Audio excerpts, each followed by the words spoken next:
Broadcasting live from the Business RadioX studios in Woodstock, Georgia, it's time for Cherokee Business Radio. Now, here's your host.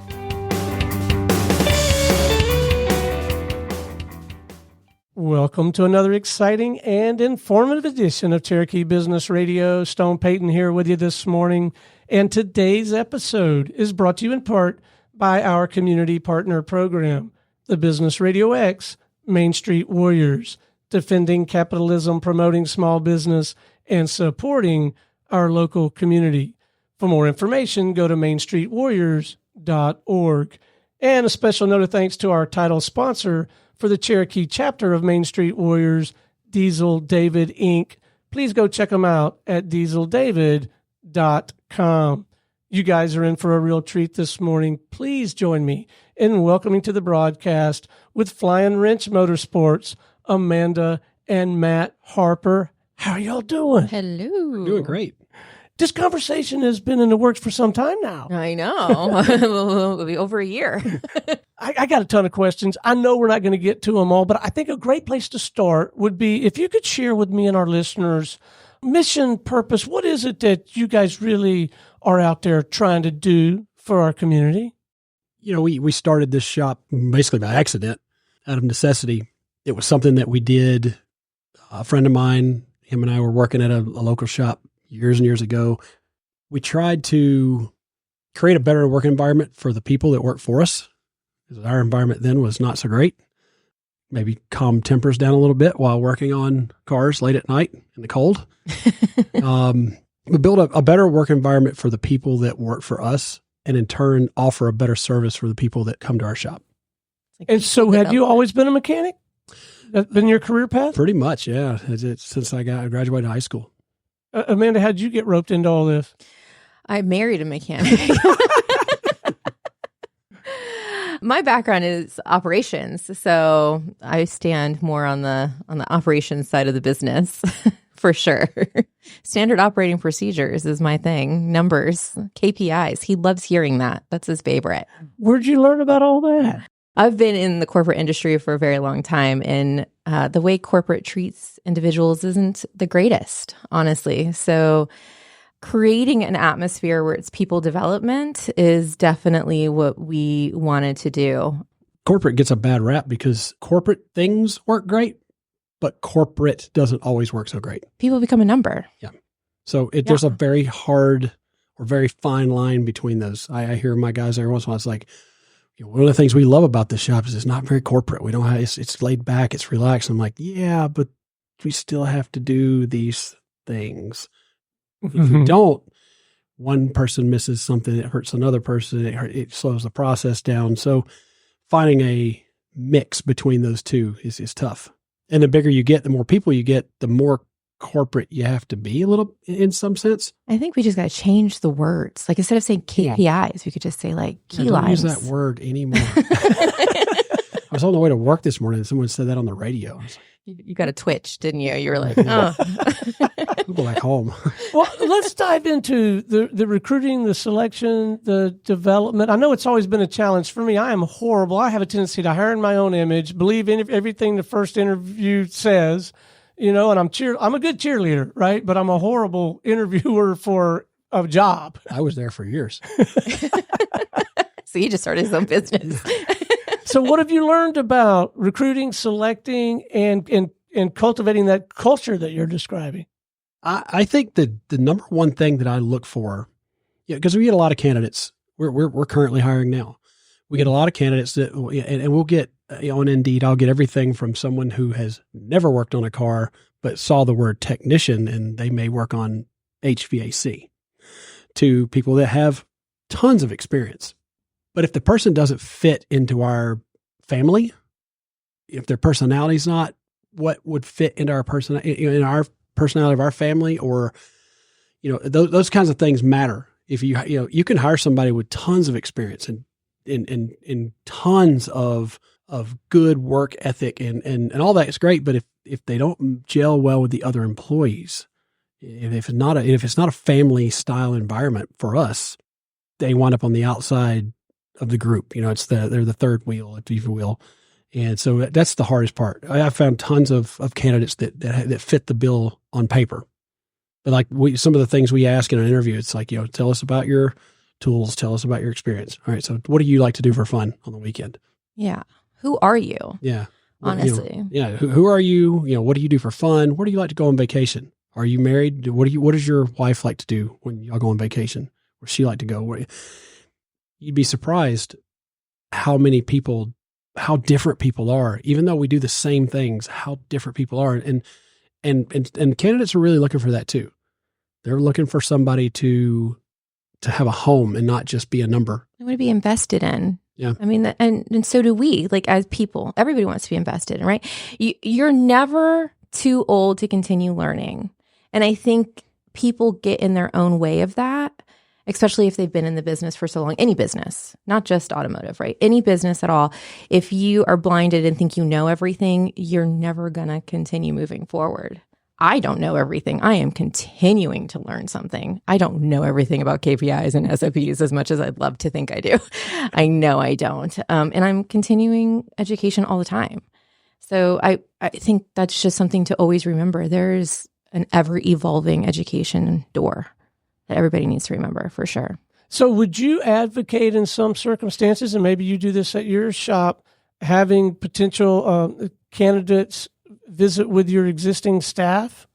Oh, yeah. I mean, we always walk them around the entire shop when they come in interview. We want them to see everybody and meet everybody and to see what they would find themselves involved in. Right. Yeah, I think you've got to give somebody a tour. Yeah. Let them see the place that they potentially are going to work at. They may walk in the back and be like, this place is a dump. I don't want to work here. Or they may walk back and be like, this place is way too clean. I'm not clean enough for that. So now, expose those problems on day one and find a solution for them. Or and I get so many candidates that will apply. They'll come in for an interview and they'll tell you how excited they are to be there and how excited they are for this opportunity. And the whole time you can read it on their face. This is they don't even want to do this job anymore. Like I'm working, you could just hear I work on cars for a living. Well, what's your favorite thing about them? Well, I don't even really like working on cars. What do you like to do? Oh man, I really wanted to go to school to be a CPA. Well, why aren't you doing that? Why are you working on cars? Don't come. Why are you so miserable doing the thing that you basically it is set up to do for your life? This is your chosen career path. Yeah. If you made a bad choice, change it. Make a different choice. Do something different. So what's the most rewarding about the work for you guys at this point? What's the most fun about it for y'all? I'm probably a little different than most shops owners or mechanics, as you will. Yeah, I figured out a long time ago that for me, it was about building cars or about fixing things. Mm-hmm. So I used to buy cars years ago. I would buy a car, fix it, drive it. And then as soon as I got through fixing it, I get bored with it, so I'd sell it. And so I always seem to have that one car that just sits around, you tinker with it. And I realize now that the reason I haven't finished it, because I know if I finish the thing, I'll get bored with it and sell it. Right now I have something to do to it. It's just like, I don't want to say like saving cars, but I have saved cars that were probably long beyond savable. It probably shouldn't have been saved. It probably spent more money than I should have saving them. Maybe even lost a little money doing it. But it was the fun of saving the car, or building that car, or fixing something that maybe someone else couldn't fix. It's just a challenge in that in itself. Now, before we went on air, I tried to schedule an oil change for my old hunting truck, but you guys have chosen a niche. Tell me more about that choice, how you arrived there, and how you try to meet that market. I always joke European cars stay broke the most, so it's not true. Cars break. Their planned obsolescence is part of the planning of building a car. They design a car. If automotive manufacturers didn't want cars to break, they would build cars in a way where they broke less. Some of the stuff we see, it's almost like they planned it to leak oil. They designed this gasket to fail over a certain amount of time. Second source markets fixing things that first source couldn't fix in the design process with unlimited budgets. We chose European cars. This is what I drove in high school. Yeah. I had my first car was a BMW. I bought an old raggedy BMW from a friend, drove it. A guy ran a stop sign, wrecked it. We fixed it in my backyard, in my garage, and then sent it over and had it painted and just started driving it again. And then another guy hit it. and it was done from there. So it's the story of my life, right? He's like, oh, I feel like this is meant to be. Even back in high school, this is what I was doing. So European cars just kind of stuck. Tooling's a little different.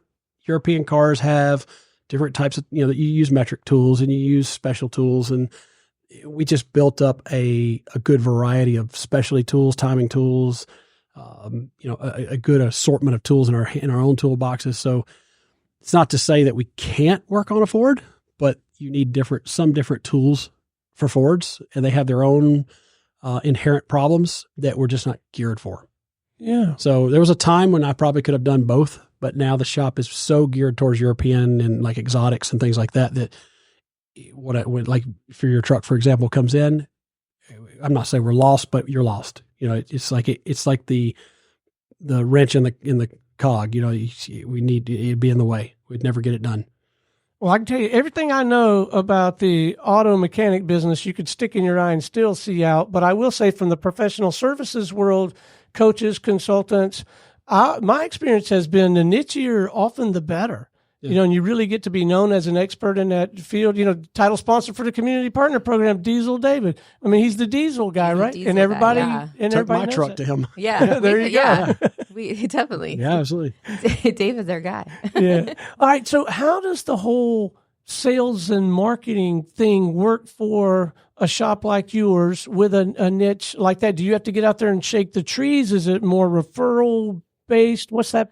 Well, yeah, especially since we looked closed, since our shop, was boarded up from the guy not knowing our parking So that situation. Was a Ford. That's a Chevrolet. I think that was a Chevrolet. Those domestic trucks really cause problems. Right, exactly. So that guy parked his truck inside my office, literally in my office. Yeah, and then the roof came off. And then he left a giant hole in the front of the building. So we boarded it up. And got insurance involved, and we're looking at everything. I got a contractor over, and then about 20 days later, we had a big microburst storm that came through downtown Woodstock. I remember. The pressure from that storm came right through the hole in the front of the building and got under the roof and lifted it up and dropped it over in the Shell station parking lot. It really is next like door. a whole new meaning of raise the roof. Like it was just like the whole thing. Yeah. So all intact. The building had a drop ceiling, so that collected all the water and dispersed it evenly amongst everything in the building. Oh, my. Yeah, it got everything. Man, that'd take the wind out of your sails. No kidding. Literally. I mean, what do you even do the morning you see that or the days? Well, we spent the first, I'd say 6 hours putting tarps on the building. Yeah. Those last, if anybody's ever had a tarp roof or hasn't had a tarp roof, tarps last about 30 days. That's about it. After that, they start to deteriorate, come apart, die, and then the water leaks start all over again. And if you've ever dealt with insurance likes to buy tarps once. Yeah, but it takes about 90 to 120 days to get a roof on. So it's kind of a little catch-22 there. They don't want to pay for it the first time. They definitely don't want to pay for it twice or three times, but they also want to take too long to get the roof on, or you need to tarp the roof 3 or 4 times. Yeah. After that, we operated under a 20-foot tent, 10 by 20 tent. So you kept it going. You still were. Yeah, we were open. Yeah. I mean, the bays were operational. Yeah, but we were open. We just didn't have a lobby, and we didn't look open. Yeah, it just, the front of the building looked closed. Oh, my goodness. There, in the dictionary, there must be a picture of you two under the word resilience. Oh, my God. Prayer. Lots and lots of prayer. Wow. So for a couple of weeks, we operated under that tent. We had a mobile office delivered, which is about the size of this studio. And 4 of us operated out of that for a year. Yeah. In the parking lot. Good Lord. I went to every networking meeting in the area just to make sure everybody knew we were open, available. Please refer to us. I know we look closed, but we are open. Facebook and Instagram and social media, all of that was definitely a target marketing base for something I was concentrating on wholeheartedly to grow that, make sure people understood that we were open, we're available. Man, I never thought about it from that perspective. You weren't just out there trying to get new business as an established shop, you just got to just letting them know we're here. People know that you're open. That we're open. Wow, Yeah. literally go into survival mode because I can't tell you how many people that I would meet say, Quick Trip, and I'm like, yeah, I got a shop right at the top of the hill. We take care of it, and they pull in there like, oh, I thought this place was closed. Yeah, so many. So many. Yeah. Even when I went to the meetings, they'd be like, oh, I thought you guys were closed. I was like, no, we're open. We're open. Please come.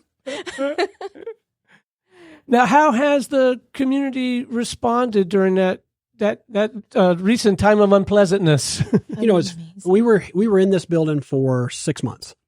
We had just moved in January of that year. Just had our ribbon cutting. Just had a ribbon cutting in May. Yeah.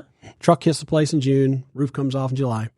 But what I didn't expect was several businesses, local businesses, several friends, just people we met at YPOW and some of the other groups just showed up one day. They're like, we got boxes. We brought some tape. We brought bubble wrap. And we bought breakfast. Oh, man. Just started helping us wipe things down, clean them, pack them, and put them in a box.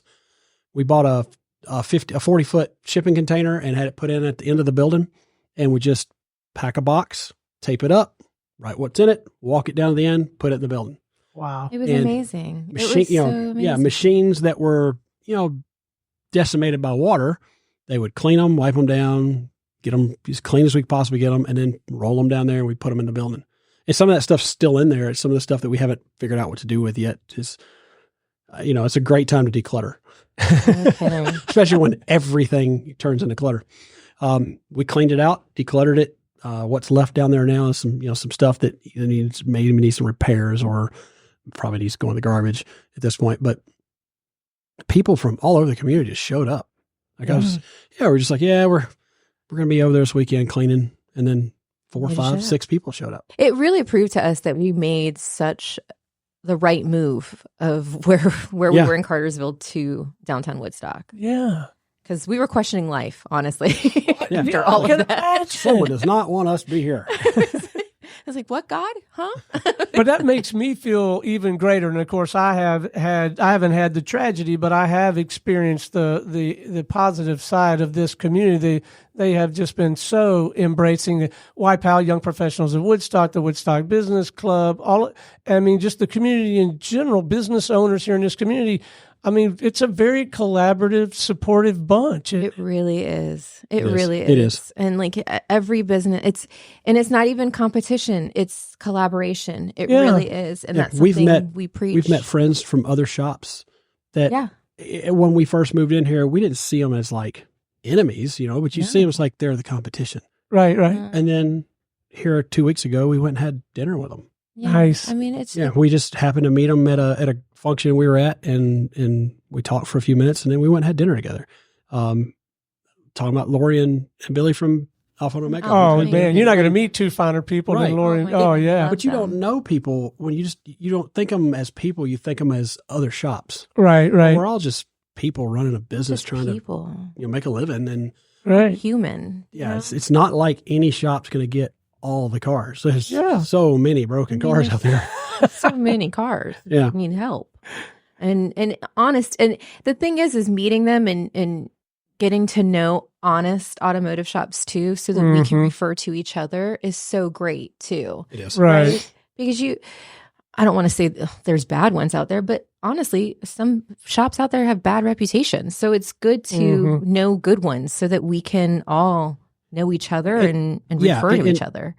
Anybody that thinks running an automotive shop's easy, it's not. No. There's a lot of challenges. And some shops get a bad reputation for doing things the right way. Yeah. A perfect example is that if you you said something earlier, you said, I got an old hunting truck and I want to get it looked at, but I don't want to spend any money on it. Right. Don't find anything wrong with it. Don't find anything wrong with it. So if I told you there was $10,000 worth of stuff that was wrong with your truck, the general stigmata in the community is that I took it in for an oil change and they told me I needed $10,000 worth of stuff. They're trying to rip me off. Well, what if I didn't tell you anything was wrong with it and you'd left out of here and it broke down in the middle of the interstate? You got in an accident. Mm-hmm. Then you want to blame me for not telling you. So if I don't tell you, it's my fault. And if I tell you, it's my fault. But the reality is the right thing to do is to tell you what's wrong with the car and let you make an educated decision on Yeah. what you need to do and what's best for you, your vehicle, your finances, your personal life. It's my job to tell you. Yeah. What if I find something that's so dangerous that you didn't know was there? Like, wheel's about to come off the truck, or, the axle's about to fall out of it, or drive shaft's about to fall out of it, or something that could get you hurt. I mean, a great example is my dad's car. Yeah. Oh my God. Her dad brought us a car from Miami. He drove here from Miami. And I get it here, and the front left corner of the car, the strut, the shock, the control arm, it's all loose. It's all about, he just drove 500 miles. And our tech was like, no, I need you to come out here and see this because I can't make this up.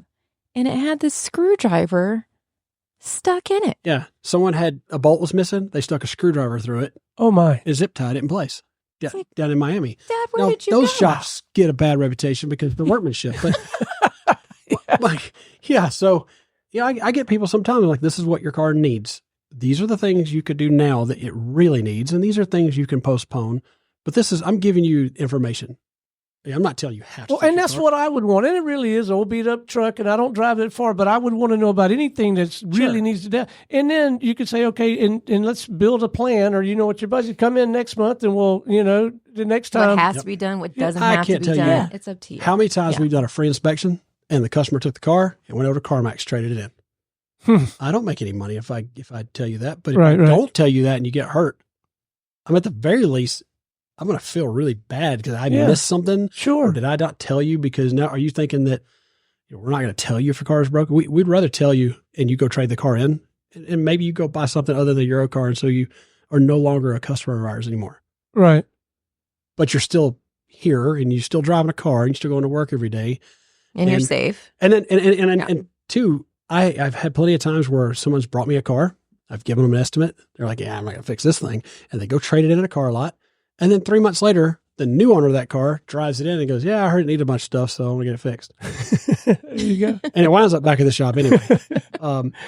I just think it's a thing in our industry that people think that shops are taking advantage of them by giving them these high bills, and maybe some shops are too expensive and maybe they charge too much, but that's in the individual shop. But I would rather tell you what's wrong with the car and you make an educated decision rather than say, hey, you need $1,500 for stuff.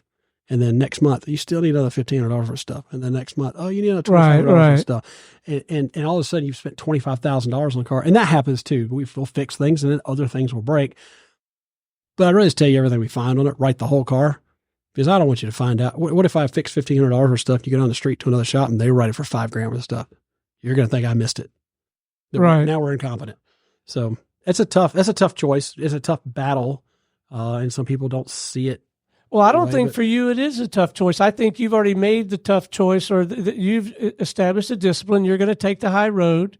You're going to provide the information, and then you're also if sometimes that other $5,000 doesn't have to happen today, help you build a plan. Maybe tough choice is not the right word, but it's right.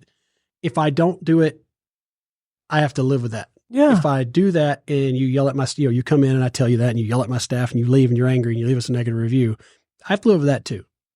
We have to experience that, deal with that, and that's happened. We've literally had a customer escorted off the property by a sheriff's department. The car never even made it on our lot. They came in to ask a question. We gave them the answer. They didn't like the answer. They argued with us. We were just like, hey, this is what it is. And it turned into, the car was never even there. We never even got to see the car. And we've been called names and told that, people stuff, but I think in the end, it's just people don't want to get bad news. I don't want to be the person my job is basically give people bad news all day, every day.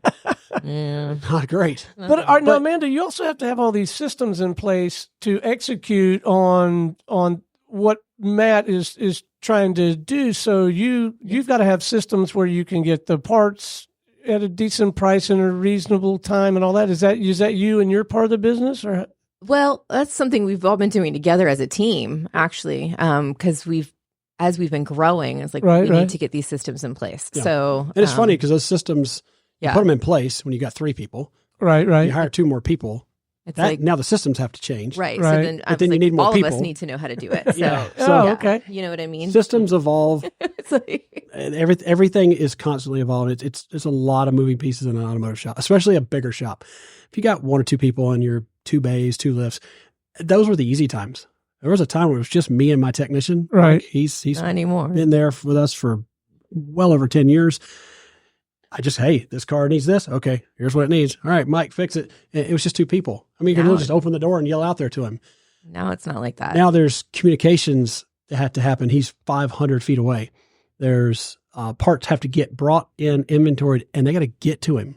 Mm-hmm. So yeah, I want him traveling up here to get them. So system. yeah, we literally have a system in place to get the parts from our parts room to the technician. And then I have another tech that's another 150 feet away. So these guys could literally spend the whole day just walking back and forth with keys and parts. Right. And then hiring another tech Yeah. is what we're looking for. Oh, so wow. then that's a whole nother Yeah. 150. All right, but it's a new day now. The shop is all nice and shiny, and we're ready to go. And we got tell us the current state of affairs. We have a lobby. It's so Yes, nice. dude. Yes. Yeah, and there's no more mold. Oh, no. And does it smell like mildew? It doesn't. It doesn't smell bad rain at all. inside, and there are no vehicles currently parked inside our lobby. And hopefully everyone continues to know where the parking lot is. Yeah, we joked because at one time, the way the lobby was laid out, it was a little bigger than what we needed for a lobby. And we had joked somebody's like, we should put one of the race cars in the lobby. And I'm like, I don't want any more cars inside the building. We're past that now. All right, so where exactly are you, and where is the parking lot? Because you're close. You're not far from where we're sitting right now, right? Right on the corner of 92 and Main Street. So Oh, wow. right across from there. the Sam's Club. Yeah. Yep. Like, This used to be the old Edwards Tire Building Okay. for years and years and years. 1952, the building was built. Uh-huh. And it's been added on to. But yeah, we are next door to the Shell, right, basically across the street from Burger King and right before Sam's Club. Oh, yeah. And are we going to cut the ribbon again or throw a are. party or On have Margarita Thursday. Mondays? What are we Thursday, doing? yeah. this Thursday at 3:00, we are going to be cutting that ribbon again just to celebrate and just show appreciation. Little sober bar is going to be there. Oh, Brittany and her. Oh, yeah. Isn't she just I wonderful? love her. So Yes. much. It's her birthday today. Happy birthday, Brittany. Happy birthday.